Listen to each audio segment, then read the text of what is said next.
नमस्कार मित्रों, जैसा कि आपको ज्ञात है कि निष्ठा प्रशिक्षण दीक्षा ऐप पर गतिमान है, जिसके तहत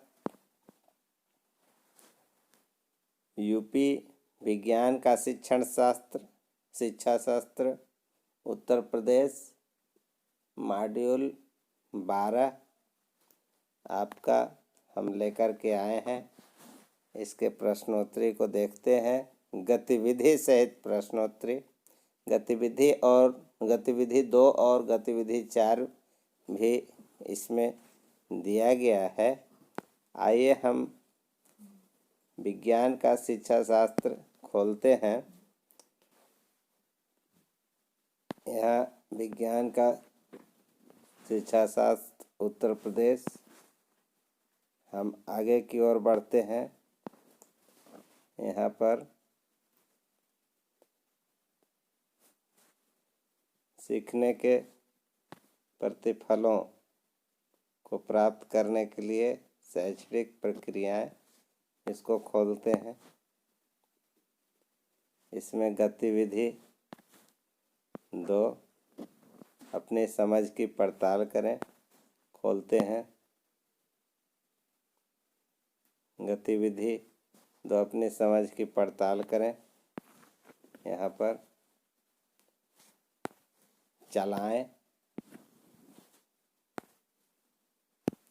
चलाएं को छूते हैं।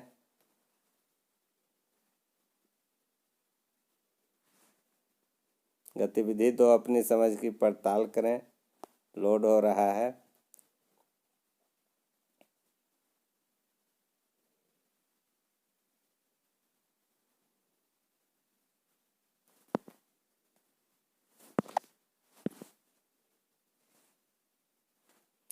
आ रहा है, सत्य है या असत्य चुने। यहाँ पर सत्य है या असत्य चुने, ये प्रश्न इसमें कुछ दिए गए हैं कथन, उनको देखना है कि सत्य है कि असत्य। हम आगे बढ़ने वाले एरो बटन को छूते हैं। लिखा है, यह छात्रों और शिक्षक के समय और प्रयास को नहीं बचाता है। ये गतिविधि 2 का पहला प्रश्न है।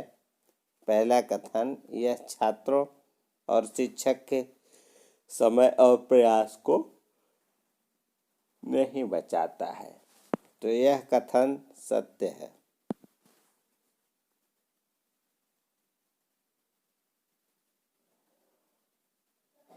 यह कथन असत्य है। अगला प्रश्न है, यह सभी छात्रों को आसानी से दिखाई देता है और चर्चा के बिंदु को याद करने का लगभग कोई मौका नहीं देता है। ये असत्य है। अगला प्रश्न है, यह एक अवधारणा या एक सिद्धांत को दर्शाता है। यह सत्य है। इसमें एक सक्रिय छात्र भागीदारी होती है। असत्य है। यह छात्रों में विचारधारा का आरंभ करता है। यह छात्रों में विचारधारा का आरंभ करता है। सत्य है। इस तरह से टोटल 5 क्वेश्चन हम लोग आंसर किए हैं और इसको सबमिट करते हैं। सबमिट करने के बाद योर स्कोर इज 5/5, अर्थात 5 उत्तर हमारे सही हुए। इस तरह से हम इसको एग्जिट करते हैं। एग्जिट करने के बाद हम आते हैं अगली गतिविधि को लेकर चलते हैं।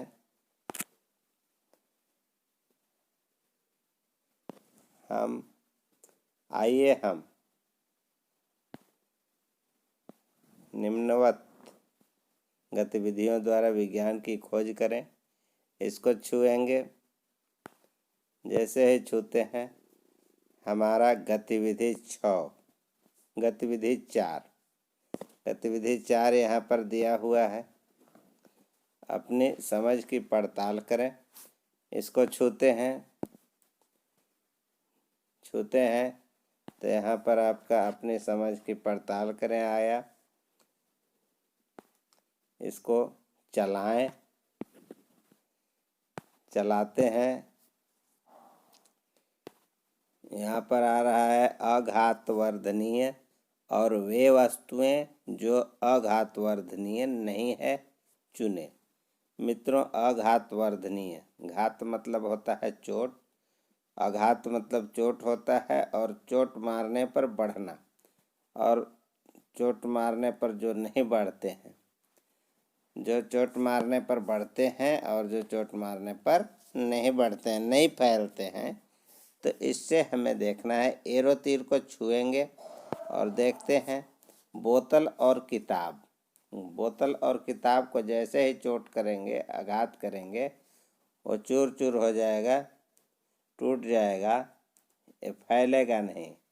तो ये आघातवर्धनीय वस्तुएं नहीं हैं। मित्रों, कागज का टुकड़ा भी अगर उस पर चोट मारते हैं, यह भी आघातवर्धनीय नहीं है, यह भी टुकड़ा हो जाएगा। और आगे है कपड़े का टुकड़ा, इसे भी चोट मारने पर फैलते नहीं है, आघातवर्धनीय वस्तुएं नहीं हैं। लंबे तांबे का तार जैसे ही चोट मारेंगे फैलता है, ये अघातवर्धनीय वस्तुएं में हम लगाएंगे। लोहे की चाबी पर चोट मारने पर फैलता है, ये भी है अघातवर्धनीय वस्तुएं। एल्युमिनियम का टुकड़ा भी चोट मारने पर फैलता है, अघातवर्धनीय वस्तुएं। इस तरह से टोटल क्वेश्चन 6 और 6 का उत्तर हम लोग दिए, और कोई प्रश्न छोड़ा नहीं गया है। सबमिट करते हैं। सबमिट, देखते हैं। योर स्कोर इज 6/6, अर्थात सभी प्रश्न हमारे जो उत्तर दिए गए सभी कथन को सही उत्तर हुआ। अब हम इसको एग्जिट करते हैं। एग्जिट करने के बाद हम बैक आते हैं और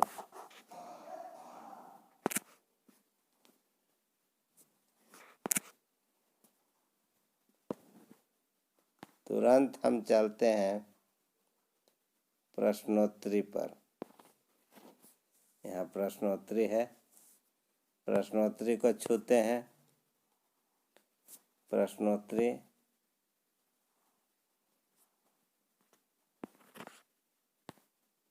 ये प्रश्नोत्तरी आ गया। प्रश्नोत्तरी को चलाएं। हम प्रश्नोत्तरी को चला कर देखते हैं। प्रश्नोत्तरी खुलता है, देखते हैं कौन सा प्रश्न आता है।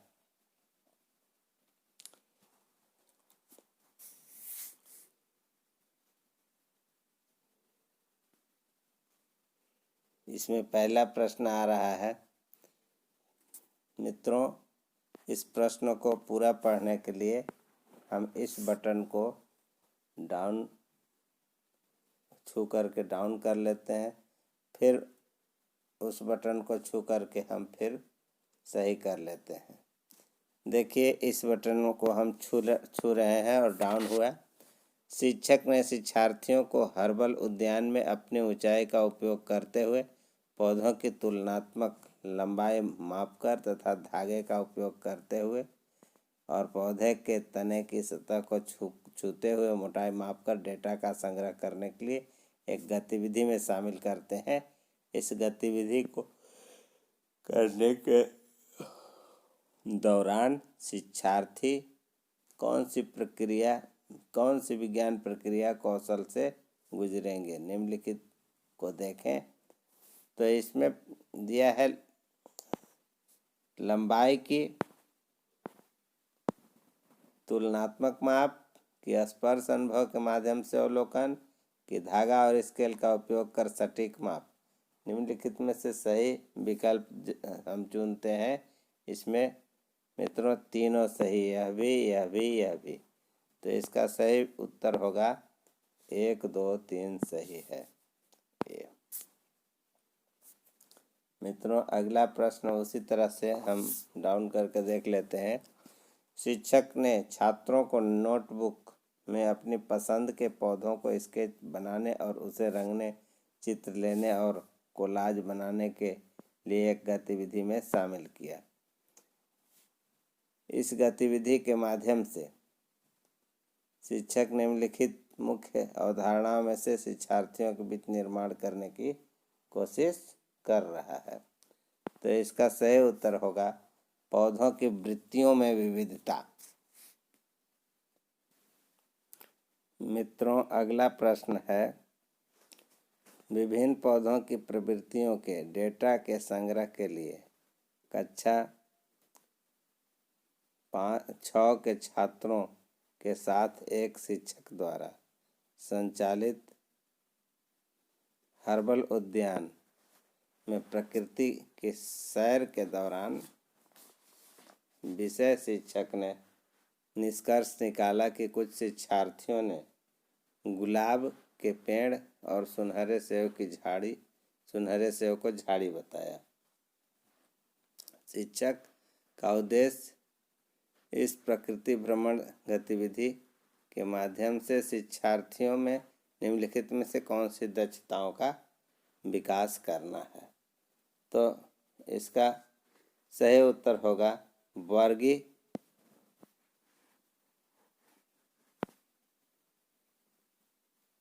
इसका सही उत्तर होगा शिक्षार्थी पौधे को उनकी प्रवृत्तियों के आधार पर वर्गीकृत करने में सक्षम होंगे। शिक्षार्थी पौधों को उनकी प्रवृत्तियों के आधार पर वर्गीकृत करने में सक्षम होंगे। आगे हम चलते हैं। आप नीचे दी गई गतिविधि छात्रों के समक्ष प्रदर्शित कर रहे हैं। प्याज को काट कर पानी में मिला दिया। अब यह जल धनात्मक लिटमस परीक्षण दिखाएगा। इसके कारण का अध्ययन करते हैं। तो इसके कारण का अध्ययन होगा कि अम्ल उस विलयन में बनता है जो नीले लिटमस को लाल कर देता है। तो ये सही होगा।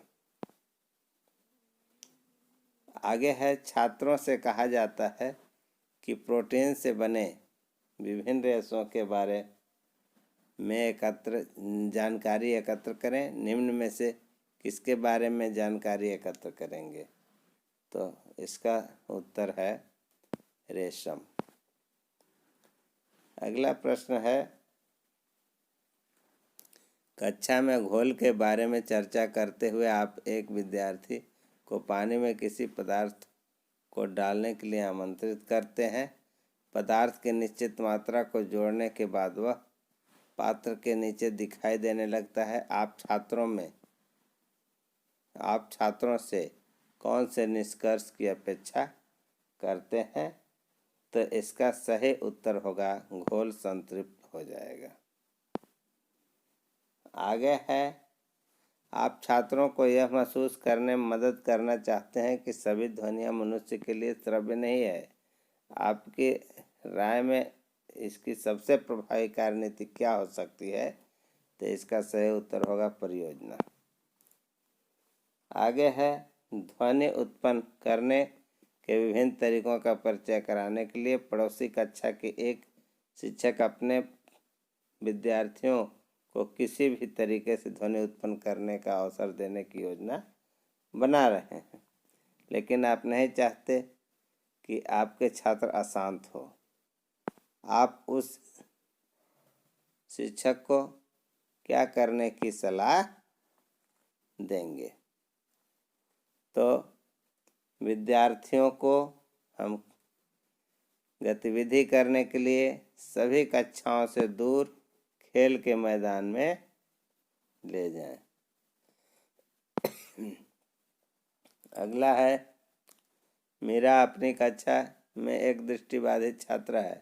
निम्नलिखित में से कौन सा दृष्टिकोण आप उसका समावेश सभी गतिविधियों में सुनिश्चित करने के लिए अपनाएंगे।